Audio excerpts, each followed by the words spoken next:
Baik teman-teman, kita melanjutkan terkait dengan pengenalan populasi beresiko dan kondisi terkait. Masih dalam membicarakan apa saja yang merupakan komponen dari diagnosis keperawatan. Dua hal ini, pertama tentang populasi beresiko, dan kedua tentang kondisi terkait. Ini suatu yang baru muncul di Nanda edisi 2018-2020.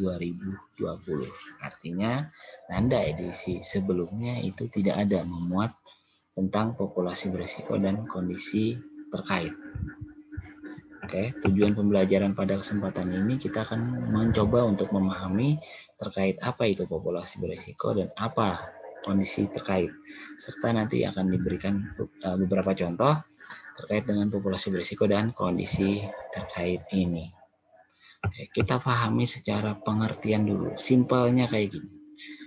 Populasi berisiko dapat diartikan sebagai suatu demografi, riwayat kesehatan pasien atau keluarga, riwayat pertumbuhan perkembangan, atau dia terpajan pada suatu kejadian atau pengalaman tertentu.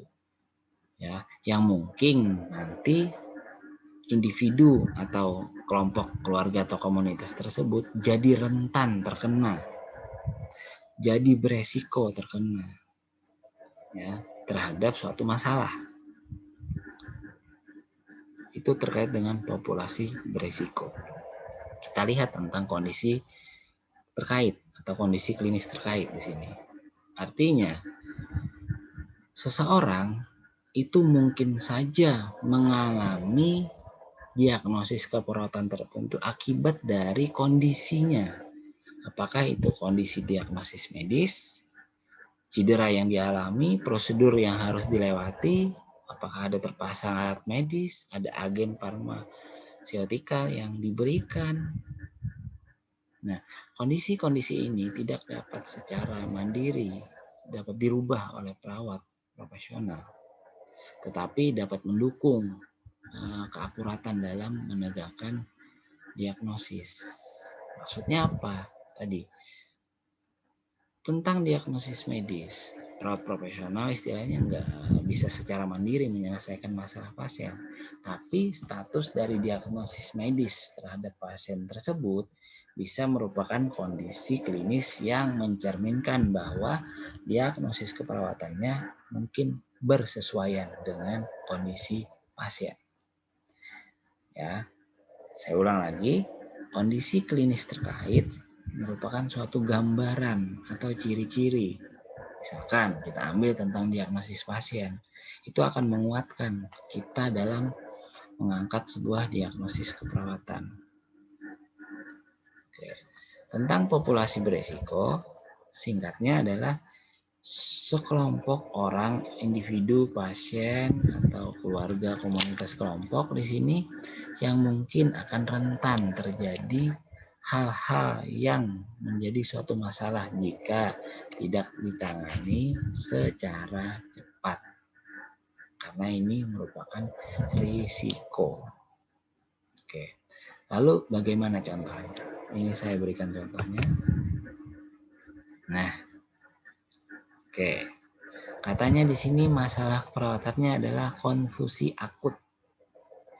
Siapa populasi yang beresiko dalam hal ini? Mungkin salah satunya adalah jika berusia atau berumur lebih dari 60 tahun. Bisa saja merupakan suatu populasi beresiko terhadap konfusi akut. Oke.